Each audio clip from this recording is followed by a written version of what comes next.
هذا النور شفاء صدور. ای نام تو بهترین سرآغاز، به نام تو کی نامه کنم باز. اما بعد صبر بر بداخلاقی همسر.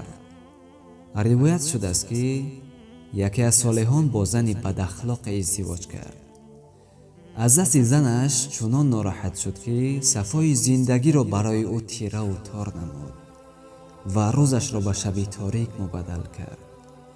یکی از دوستانش به او گفت اگر زنت را طلاق دهی بهتر است و از شرش خلاص می شوی. مرد صالح در جواب گفت من می ترسم که اگر طلاقش بدهم مسلمان دیگر به دامش گرفتار گردد و من از خدا پناه می جویم که سبب اذیت و گرفتار دیگر بندگان خدا گردند.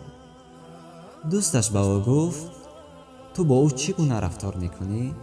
مرد در جواب گفت من بر آزار و اذیتی که از طرف او به من میرسد صبر میکنم تا عمل کننده بر این حدیث رسول اکرم صلی الله علیه و سلم قرار گیرم.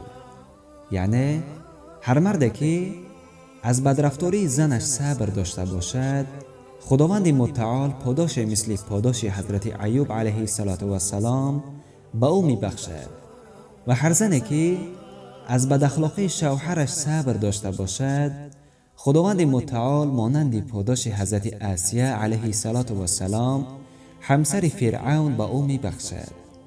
از انیس المؤمنین، السلام علیکم و رحمت الله و برکاته.